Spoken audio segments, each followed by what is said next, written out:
Muchos de los procesos más importantes de los sistemas químicos y biológicos se llevan a cabo a través de reacciones ácido-base en solución acuosa. Tanto los ácidos como las bases disueltas en agua se clasifican en electrolitos, dado que confieren a esta propiedades conductoras de la electricidad, tal como sucede con las soluciones de sales, por ejemplo, el cloruro de sodio. Entonces, un electrolito es una sustancia que disuelta en líquidos apropiados, polares, especialmente el agua, o fundida, es capaz de conducir la corriente eléctrica. Pueden ser sales, ácidos o bases como los hidróxidos. Un no electrolito, como el azúcar, no es conductora. Si una solución es un electrolito, como el cloruro de sodio, la lámpara va a encender dado que el circuito se va a cerrar. Es decir, el circuito está conformado por una pila, dos electrodos y una cuba de agua, que se denomina cuba electrolítica. Esta cuba, al disolverse un electrolito, transforma al agua naturalmente no conductora en una solución conductora de la electricidad. Esto cierra el circuito y la lámpara se va a encender con una alta luminosidad que nos indicaría que ese electrolito se disoció totalmente o por lo menos en un grado máximo o alto, y por lo tanto se denomina electrolito fuerte. Caso contrario, si la lámpara se enciende con una luminosidad débil o baja, es porque hay poca cantidad de iones que transportan los electrones de la corriente eléctrica. Luego, el electrolito se clasifica en débil, dado que aporta muy pocos iones a la solución y queda en parte sin disociarse. Como se dijo, un electrolito fuerte es una sustancia que se disocia totalmente en su anión y catión. No quedan en la solución moléculas sin disociar. Un ejemplo es la sal cloruro de sodio, que se va a disociar totalmente en catión sodio y anión cloruro. Es decir, el cloruro de sodio en solución acuosa, si es la cantidad que se coloque, va a transformarse en catión sodio y cloruro de sodio y no va a quedar nada de cloruro de sodio en la solución. Por ejemplo, si uno agrega 4 moles de cloruro de sodio, va a aparecer 4 moles de catión sodio y 4 moles de anión cloruro. El caso de los ácidos pasa exactamente lo mismo. Los ácidos tienden a ser fuertes, como el caso del ácido clorhídrico. El caso del ácido clorhídrico, cuando se disuelve en agua, también va a generar una totalidad de cationes positivos, o sea, protones, que son los que dan el carácter ácido a una solución, y su contraparte, que es el anión cloruro, que va a neutralizar la solución.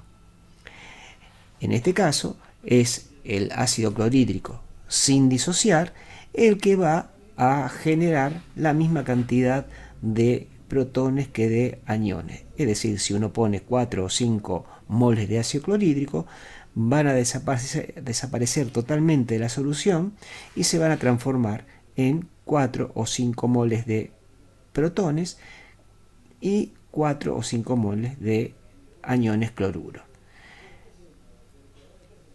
En el caso de los hidróxidos o bases, tornan al medio alcalino por efecto del oxidrilo, que es este grupo OH con una carga negativa, o también denominado anión hidróxido. De nuevo, el hidróxido de sodio se caracteriza por ser una base fuerte, y eso que indica que si uno coloca cierta cantidad de hidróxido de sodio en solución, la misma cantidad va a transformarse totalmente en catión positivo, sodio, y el hidróxido o el anión hidróxido OH negativo.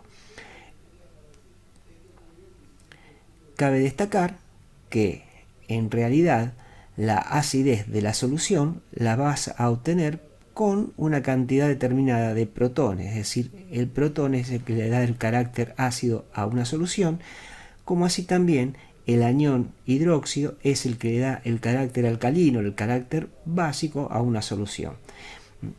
Es decir, el carácter ácido se comprueba en forma experimental a través de una medición de lo que se denomina el pH, pero también a través de propiedades que adquiere la solución. Por ejemplo, es capaz de generar oxidación o corrosión en los metales, especialmente el hierro, y también le da una característica de tipo, podríamos decir, si por ejemplo el vinagre es un ácido débil, es capaz de dar una característica agria a una solución.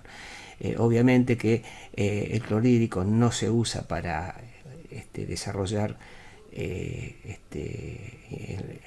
alimentos o en la industria alimenticia, porque su carácter de ácido es muy fuerte y por lo tanto es nocivo para el testeo de gusto. Pero está claro que es un ácido que está dentro del sistema del aparato digestivo, en el estómago, y es la solución ácida la que provoca la degradación de los componentes orgánicos o alimentos que el ser humano ingiere.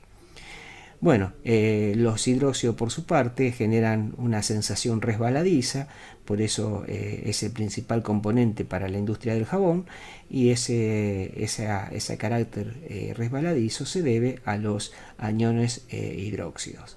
También puede haber un exceso de aniones hidróxidos, va a generar algún tipo de corrosión en los metales. Un electrolito débil es una sustancia que se disocia parcialmente en su anión y catión. Por lo tanto, al disolver un electrolito débil, siempre quedan en solución moléculas sin disociar. Por ejemplo, el ácido fluorhídrico es un ácido parecido al ácido clorhídrico en cuanto a su estructura molecular, pero tiene un comportamiento en disolución totalmente diferente. Cuando uno disuelve una cierta cantidad de ácido fluorhídrico en agua, este va a generar muy poca cantidad de protones y de anión fluoruro. Esto quiere decir que el equilibrio va a ser una especie de equilibrio de tipo reversible, es decir, la cantidad de protones y de fluoruro, si fuesen muy altas, revertirían la solución generando mayor cantidad de ácido fluorhídrico sin disociar. Por eso esta reacción tiene una constante de equilibrio. En cambio, los fuertes no tienen constante de equilibrio. Por ejemplo, otro ejemplo clásico desde el punto de vista de la base es el amoníaco. El amoníaco genera aniones hidróxido, pero en muy pequeña cantidad. Quiere decir que si, por ejemplo, uno coloca una pequeña cantidad de un electrolito débil, una cantidad cualquiera, convengamos en 10 moles, bueno, solamente va a aparecer un mol de amoníaco y un mol de hidróxido, o un mol de, si pongo 10 moles de fluorhídrico, habría solamente un mol de hidrógeno y un mol de fluorhídrico. Es decir, que se disoció nada más que un mol de estos ácidos para, o un mol de amoníaco para generar esta cantidad pequeña de hidróxido. Por lo tanto, en solución, la lámpara de esa cuba electrolítica o de ese circuito electrolítico que vimos inicialmente daría en ambos casos una coloración o una luminosidad muy débil.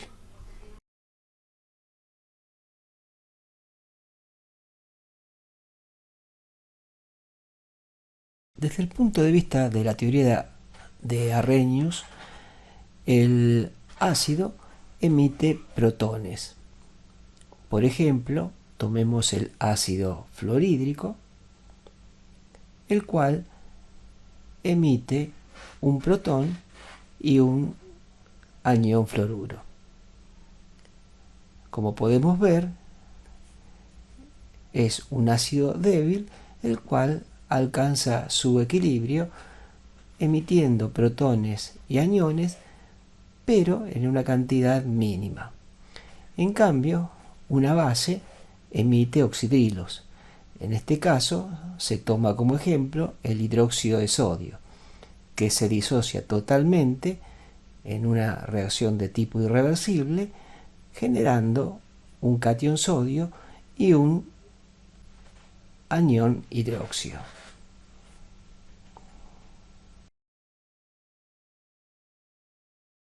Veremos la variable grado de ionización o porcentaje de ionización en ácidos y bases.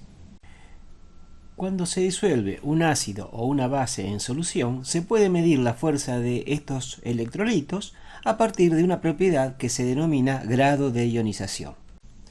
Se define el grado de ionización alfa como el número de moles de ácido o base que se disociaron cuando se alcanza el equilibrio químico, dividido el número de moles iniciales de ácido o base que se vertieron al preparar la solución.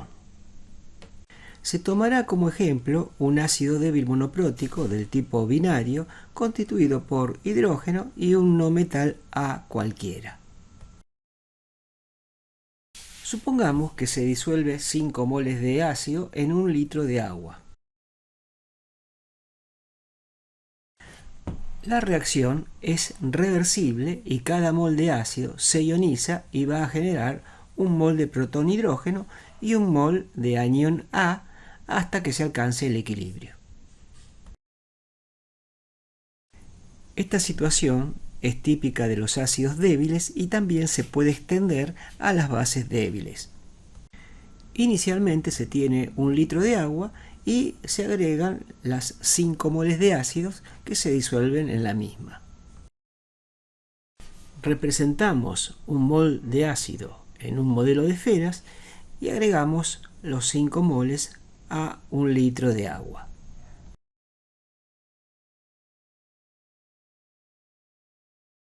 Se va a tener entonces 5 moles de ácido en 1 litro de agua. Por lo tanto, la concentración inicial en el tiempo cero va a ser de 5 moles por litro o 5 molar.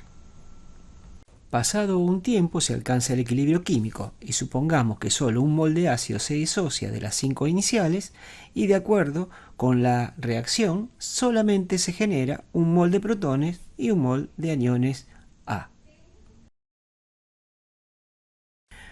Ahora se calcula el grado de ionización, que sería la cantidad de moles que se disoció y que vimos que era un mol, y que ahora todo esto está ionizado, dividido los moles que inicialmente había en 1 litro de solución, es decir, la concentración inicial. Alfa también sería igual a la concentración molar de protones dividido la concentración inicial de ácido vertido en la solución. Y finalmente podemos también igualarlo a la concentración de aniones A dividido la concentración inicial de ácido.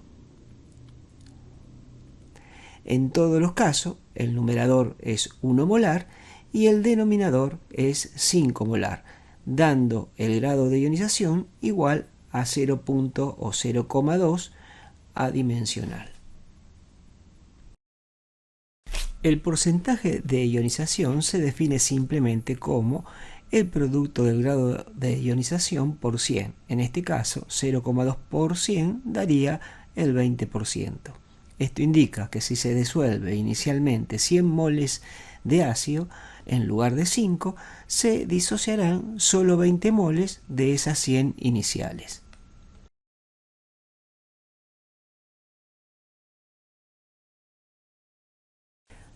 Ahora se presenta un segundo ejemplo donde se disuelven 5 moles de hidróxido de sodio. En este caso se trata de una base fuerte que por cada mol que se disocia se transforma en catión sodio y el anión hidróxido, que le otorga alcalinidad a la solución, es decir, lo contrario de acidez. El hidróxido de sodio reacciona con el agua en forma irreversible y se va a disociar total y absolutamente. Ahora se tiene un recipiente con 1 litro de agua donde se vierten 5 moles de hidróxido de sodio.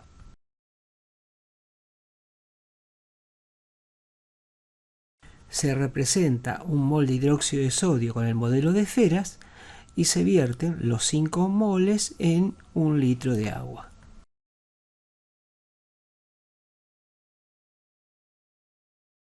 Es así que se puede observar que la concentración inicial de 5 moles de hidróxido de sodio en 1 litro de agua significa una concentración inicial de 5 molar, que iniciará su evolución hacia el equilibrio.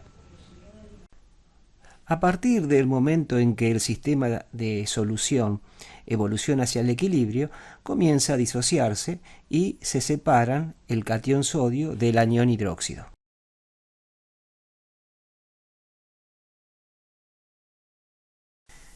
Pero a diferencia de los electrolitos débiles, el proceso disociativo se extiende a toda la masa de hidróxido de sodio. Vale la pena recordar que el anión hidróxido, en su estructura de Lewis, tiene una carga formal sobre el oxígeno, ya que le corresponden 7 electrones, y en estado libre, sin combinar, solo tiene 6 electrones en su capa de valencia. Luego, tiene una carga formal -1 que se distribuye a toda la estructura, generando el anión hidróxido u oxidrilo.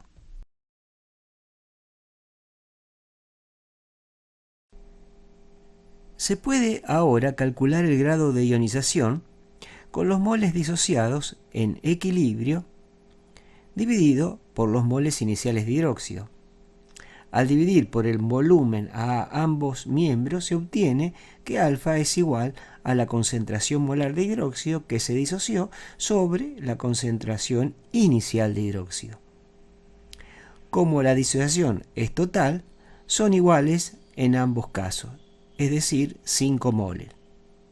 5 moles por litro o 5 molar, y es igual a la concentración de catión sodio sobre la concentración inicial, y también podemos decir que es igual a la concentración de protones presente en el equilibrio sobre la concentración de hidróxido inicial. El valor del grado de disociación es entonces igual a 1, tal cual era de esperar de una base fuerte. El porcentaje de ionización será del 100%, es decir, todo el hidróxido inicial que se agregó a aquel litro de agua se disoció totalmente. Como conclusión, si se tiene un electrolito ácido o base, la magnitud de su grado de ionización es una medida de la fuerza con la que el electrolito se disocia y demuestra el nivel de sus propiedades ácidas o básicas. Si se tiene una especie química con un valor de grado o porcentaje de disociación igual a 1 o 100%, es que se ioniza o disocia totalmente. Entonces se trata de un ácido o base fuerte. En cambio, si es un valor de 0, se trata de una sustancia no electrolítica, que no aporta iones a la solución, por ejemplo el azúcar o el benceno. En cambio, si es menor que 1 o 100%, es una disociación parcial del ácido o de la base y se trata de un ácido o base débil, que le dará a la solución un carácter de baja acidez o baja basicidad o alcalinidad.